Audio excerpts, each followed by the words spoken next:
think men friendships last longer because they just accept that their friends are bullshitters, bums, molesters, cheaters, etc., etc. It's never no accountability. Like they literally just accept it and deal with it, regardless of how toxic it is. And I just don't understand that. And that's also why women just kind of get further.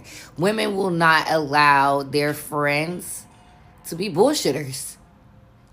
Like, I don't know what other way to put it, but like when I really look at friendships, I'm like appalled by male friendships because y'all really just allow men, y'all just enable like really, really bad. Nobody's being held accountable. And if they are, it turns into like a really big ordeal instead of it just being an understanding that you can't be like that.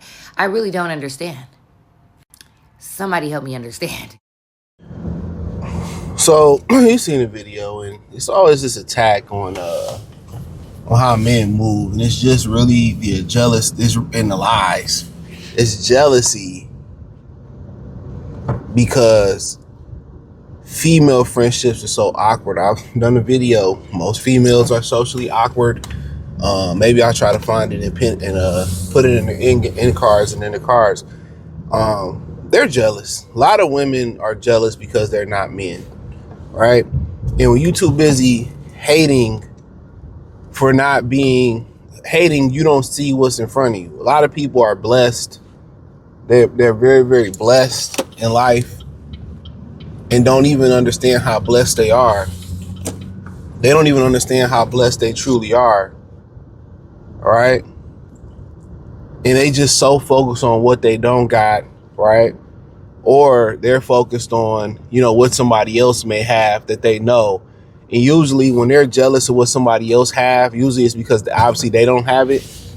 And then they be like, well, they don't deserve it. You know what I'm saying? They don't deserve that. And they don't deserve this. And what's so funny, man, I was in church the other day and they were talking to the children about Adam and Eve and the punishment bestowed on Adam and Eve, right? And they were just pretty much focused on mostly, the girls and boys. And I mean, that boys today. Most of the boys this Sunday were split. The younger boys today were split up. And they was focused on the punishment of childbirth, which is a beautiful thing. I guess the pain of bearing it and the PMS and all that stuff. But they didn't really understand the punishment of men, right? Where you had to, wasn't just gonna be laid on a silver platter for you no more. You had to go out there and go through, malarkey to be able to survive and provide. And but it's always just focusing on, the women are always focusing on what you don't have, what they don't have. But they don't never look at the benefits of being a woman. It's because when a man paves the way, basically it's the equivalent of this before I really dig into this video. The woman is the car and the man is the snowplow. So if it's a bunch of snow, the man is plowing the road so you can go. That's all it is.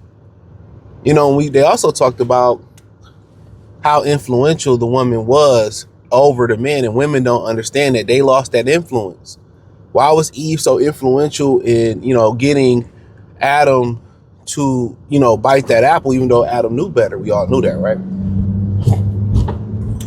It's because women, through their femininity, is very, very powerful. Women are just as powerful as men. Let me put that where, and this is for the women, bro, for the guys who don't know.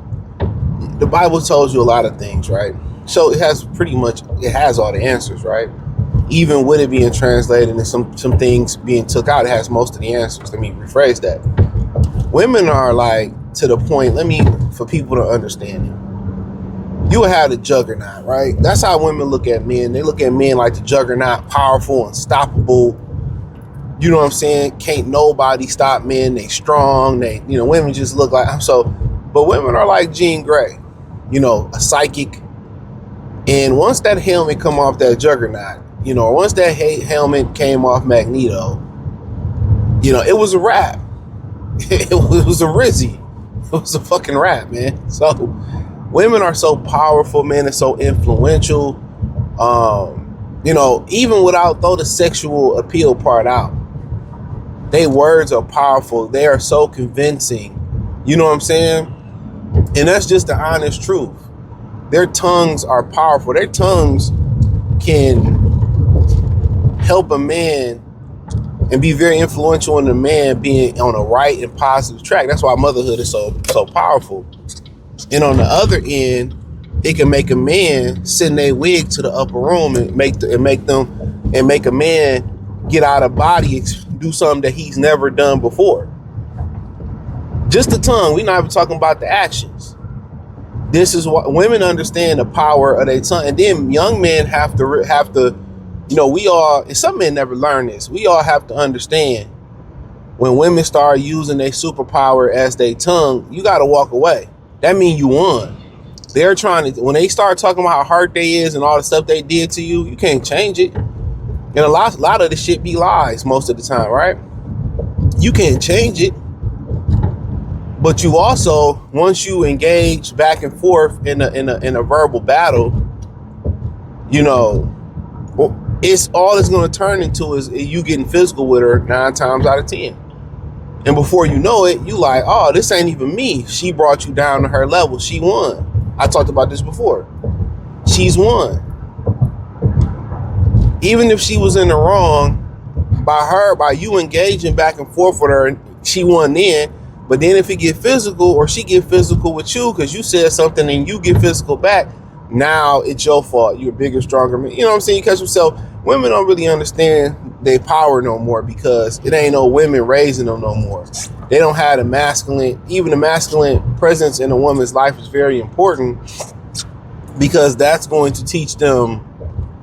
That's going to teach them balance and their true identity as a woman. That's been lost. But to address exactly what she said, so I had to get that out, right? Women do that. If you talk to enough women, and this is the power of having female friendship. I did a video on that too. I try to remember put that in the cards. This is the power of having a female friendship, right? You see a lot of brothers say, "What's the point of having being in the friend zone?" And I like to look at a lot of stuff from the glass half full category. One of the reasons of talking to females and having female friends is you get to understand how they operate. You get to know how to talk to them in the language they speak in and how not to be judgmental. If you got a one woman friend, or then you go out with the female friends and all that type of shit, you really gonna see how they talk and they operate. At the end of the day, even around their kids, when they get so comfortable talking on the phone or to other women around their kids, they forget that person is there, that kid is there. They look at one of the kids as one of the women in the room. Same thing with the guys. If they forget you in the room, or if it gets you a guy, or just look at you as one of them, you get to see how they operate, right? A lot of their friends are dating prison pookies, and they're not condemning it, right? A lot of their friends is cheating on their significant other, their boyfriend, their husband.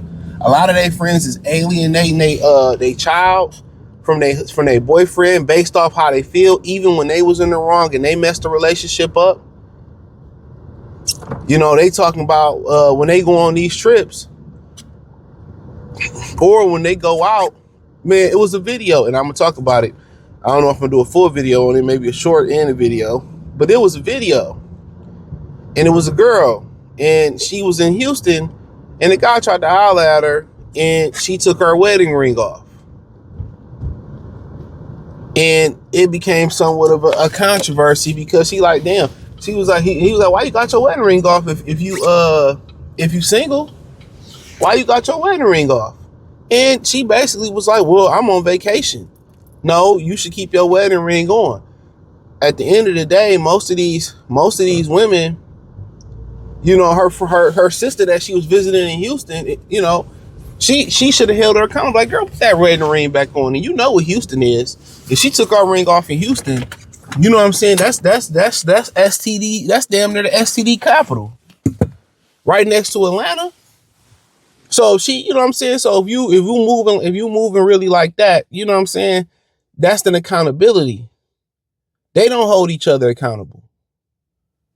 And that's just a couple of them. Remember we did that In My Car challenge video, And the one girl that was in the pink and somebody outed her in the car was like, well, somebody dating an underage boy.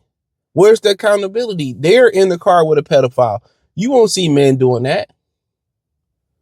And then most of the time, if one of the homies is messing with a chick in high school in the group, we don't even know about it.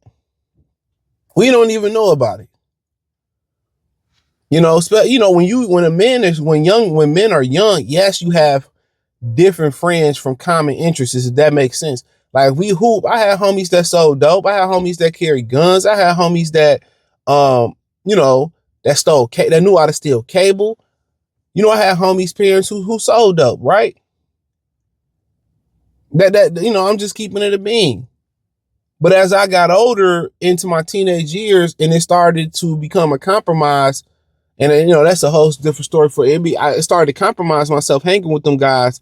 I learned, and my friends group got more different, especially as I went to higher education, especially as I started to get out into the real world and different. The company I keep got different, and eventually it just got smaller with certain family members that I didn't hang out with no more, with certain things that I didn't do no more. Sometimes you go out with the crew and y'all turn up and this, that, and y'all might get into a fight, or y'all, niggas might start, I want to go home, I want to go. After a while, you change, but never was I rolling with dudes that was, pedophiles. Never was I rolling with dudes that was, that was killers and stuff like that. I know dudes that got shot and shit, but for the most part, that after like 20, 25, even before that, let's just say 25, just to be honest, after 25, like my friends, my circle changed. I was more of a solitary dude. I pretty much move on my own, hit the bar on my own. If I wanted to go to the club, gamble, or if I'm with my lady, that was it.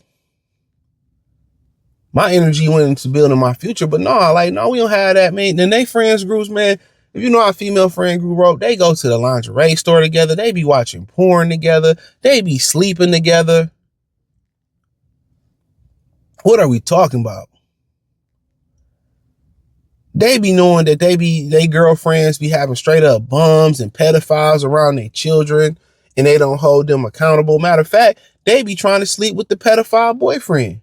They be knowing that the boyfriend be sleeping with one of their friends' daughters, and the girl and the mother beat up the daughter. They don't get away from them type of women. Only reason women really fall out, real talk, they fall out over dick. They fall out if it get physical. They fall out over money. That's it. You see it on the internet all the time. Those are things they fall out over. And then a lot of times they will be, they so socially awkward that they'll be friends again. Bitches slap the hoe, and then down a couple weeks later, they'll be chilling again. One of the chicks will sleep with their boyfriends, and then down the road, they'll be cool again. You feel what I'm saying? Y'all remember that story when them young friends went out to Mexico? They went out to Mexico and shit, and the girl ended up beating up the girl, and the girl ended up dying in Mexico. They was from Charlotte.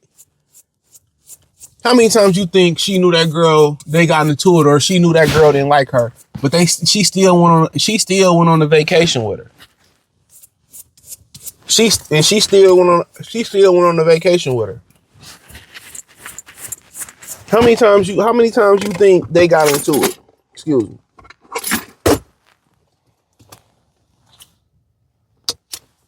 Come on now. This is their friends group. Most of the times, even going to high school, how do guys make friends? Social interests. If you play Yu-Gi-Oh, or if I hoop, or I like DBZ, or I like to draw, or we in the band together, you know what I'm saying?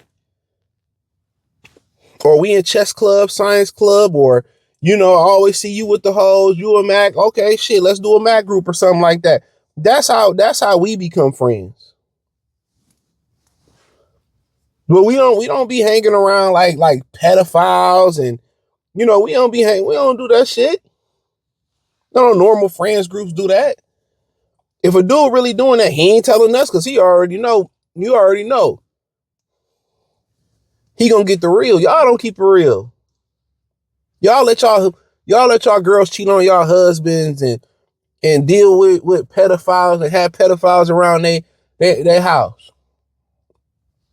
And most women don't even know how friends group work. Y'all ain't even ever been around a social group. And most of the dudes group chats that we have is real shit about life, hooping, sports, opportunity. Hey, we hiring here. You know what I'm saying? That's what it is. We don't really talk about traveling, no shit like that. We talk about what's going on. But, you know, then again, you got women, you know, just basically projecting their friends groups. That's what they do. And if you don't believe me, scroll TikTok, Instagram, and see how they roll. But hey, thumbs up the video, share the video, subscribe to the channel, hit the link in the description, join the Patreon. Appreciate the love and support. Let me know what you girls and guys think in the comment section. Peace.